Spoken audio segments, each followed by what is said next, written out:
Jaguar Wright claims Lauren London set Nipsey Hussle up. See, I know Lauren London. Lauren London used to sing backgrounds for me back in the day. She fell in love with my keyboard player. His name is Omar Edwards. Omar went on to play for Jay-Z after me, after leaving my band. Omar Edwards got Lauren London on to American Idol, which put her in position to meet Nipsey, and then she dumped Omar, who loved her madly, for Nipsey out of nowhere. Moved him out of the way because he was about to give Dr. Sabi to the world all over again, just like Lisa Left Eye Lopez tried to do damn near 30 years ago. Y'all niggas ain't slick. Lauren London was a contestant on American Idol. She just didn't make it, and when that fell through, the next thing you knew, she was in Nip bed. Now you want to sit up there and talk about it wasn't all what it was hitting for, and you want to talk about this shit. You married a Crip, you seed up. You don't get to walk away. And ain't nothing Honeycomb can do. Isn't it funny how her sister was working for him? Isn't that interesting? I guess that was part of the payment. Your sister got to get a job working for the devil.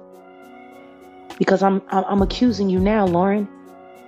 You work with Diddy to line up your baby daddy. Sue me if I'm lying. They stay using desperate starlets to line up the niggas that they want out of the way. Because the easiest way to get rid of a mother is to put somebody in their bed. He said, oh, I don't have nothing to benefit from Nipsey. But you're not explaining the 10-year contract and what it included and what was it all about. Why would you sign your son, your little bro, to a 10-year contract instead of looking out for him? Oh, it wasn't a beneficial gain. But did you tell the people that Nip gave you a percentage of his album?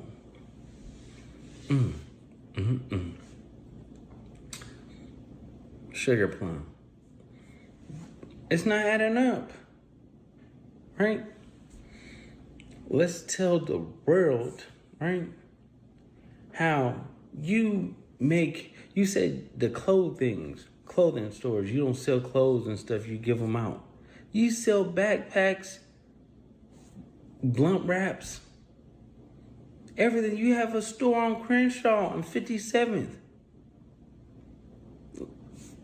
You forgot about that? Wait. No, you couldn't forget about that. You have a store pressing up t-shirts that say Crenshaw on them. What about the press machine in the back of your store? You making hoodies. You selling spray ground backpacks with Crenshaw on them. Oh, sweetheart. I don't know if BigU sent, but when that shit with Nipsey first popped off, when it first happened, everybody in LA thought BigU sent shit. We all thought that. We all did. We thought it was BigU, and then we thought, people was like, no, it wasn't BigU, da da. And then it was like, oh yeah, it was the government. Like, come on now, that's what the world was saying, the government on some weird shit. But all of LA, yeah, we all thought BigU did it. We already felt like it. Because like Black Sam said, I didn't even watch that interview. I honestly didn't. I saw a couple of clips or whatever. But living in LA, I remember when BigU and Nip got into it because Nip didn't want to be under his label no more. Because BigU was trying to BigU had bought the Crenshaw the Crenshaw brand and shit like that. And yeah, basically trying to extort Nip and had him in a fucked up ass deal. So when Nip finally got out of that deal, you know what I'm saying, he went about his way or whatever, and BigU didn't like that. And so they had animosity or whatever. This is just me living in LA, I know this. And then I remember when Nip started with YG, and he had brought YG to the 60s, and when he brought YG to the 60s, I remember BigU was trying to pop shit about it, like how you bringing this whoop-de-whoop to the hood, this and that, and Nip peeled out his shirt, and he was like, nah, get down for cuz whoop whoop, and Nip had to run phase to have YG in the 6-0s, but he did that. But Big U was trying to give him a hard time because Big U was mad that he wasn't like trying to give him no money. You know, he didn't want to be under that deal no more. So that's what that was. So I remember that. So then when Nip died, because I remember Nip didn't want nothing to do with Big U. So when he got killed or whatever, all of LA was like, Big U did that. Big U did that. Because who would have known? Like who would have known? Like people, you had to be a part of the 6-0s. You had to be in his circle to know. Everybody knew like Nip. If you saw that Maybach on Slauson, that Nip was there. Everybody knew that. We always knew that. Frontlining that, dying over that is crazy. Yeah. But yeah, so everybody knew that when his Maybach is on Crenshaw, that Nip is there or whatever. But like Black Sam said, I seen that clip when he was like, usually be having burners and stuff. That's what, when you live in LA, we all know that it's like, it's always burners and it's like in a spot. That was a spot. So it's always burners up in there, some protection, and it's hello, it's Nipsey, bro. So you'd be stupid. All of LA kept saying like, bro, why nobody had no burners? Why nobody was shooting back? Why nobody was doing nothing? Like nobody shot back. Nobody did nothing. And that is crazy to have no burners, right? So when we looked at that, all of LA was just like, nah, that was an inside job. Because there's no way in hell you got Nip in the parking lot on Slauson and Crenshaw, and there's no burners, like at all. So it was like, so did Big U pay all the in the spot not to have the burners? I mean, you know, to be lacking, and it was like, did also on top of sending because like how he came the 2 times, he came the first time, he scoped out the scenery. We saw all of that, right? That was very evident, and then. And then he come back in a red shirt to shoot old boy, to shoot Nipsey. But it's like usually in LA, like in a spot like that, Nipsey be on point looking at everything. So after the first time he came, they should have recognized him. And then seeing him coming back, they should have been like, oh, this is the second time. That's like when a car going around your block.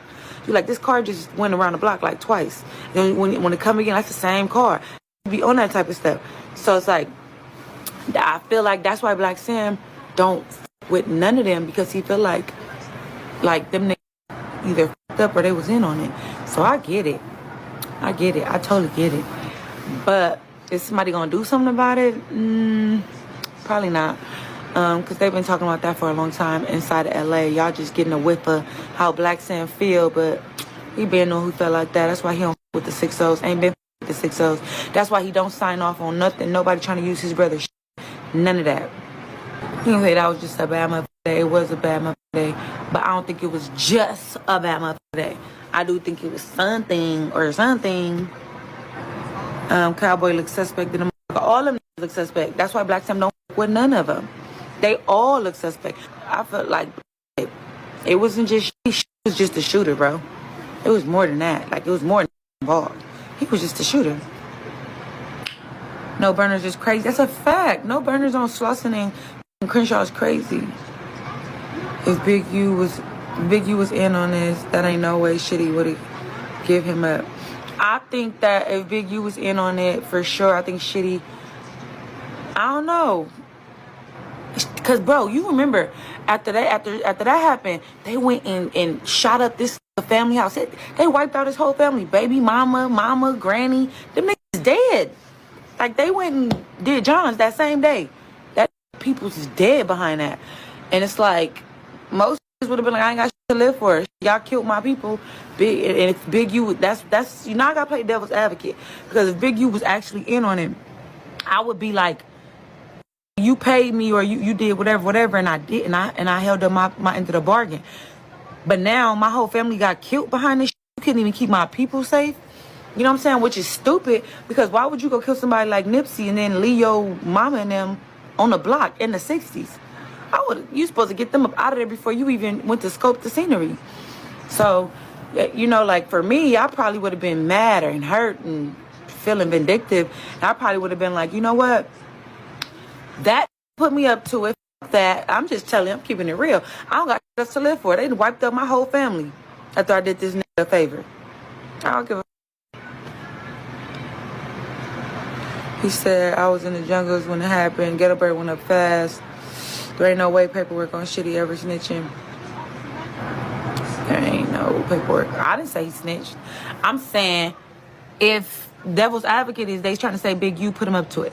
If Big U actually put him up to it, after he killed Nipsey, his whole family got killed, wiped out within hours. They were dead. We know this. And so, because they still lived in the 60s.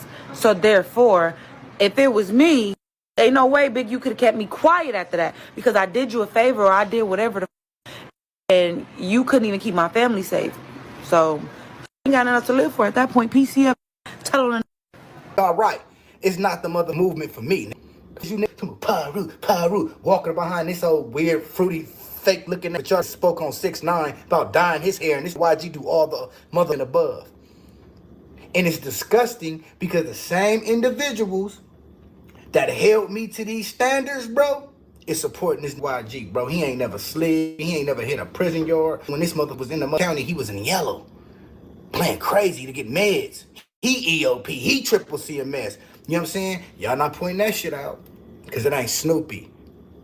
Straight up, homie. I don't respect that, bro. I don't respect that shit. Y'all make Compton look so watered the fuck down, bro. Y'all let anybody come through there, bro. Sauce Walker then came through there, got a stamp. Just anybody just go through there and get a stamp, bro. That shit just don't even, it don't look as shiny as it once looked, bro. It don't, bro. And I don't give a fuck how none of y'all feel about it, man. That shit looked boofy.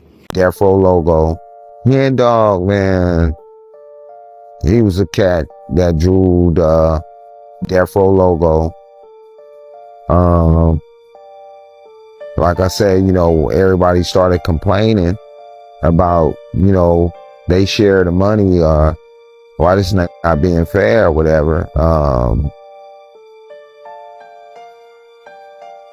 As soon as he started talking about, you know, he need his rights to this and he need that to do different things, he wound up getting killed. You know? And that's what's strange. You know? Because we was wondering why would he pull over at a phone booth and he got a phone already. He got a cell phone. And he had a walkie-talkie. You know, we used to run around with the walkie-talkies. And what would lead him to stopping at Jim Danny's? You know what I'm saying? You know what I'm saying? He had his girl had just picked him up from the office. They got a brand new baby. Well, I wind up by Jim Danny's. You know, everybody felt that was real strange.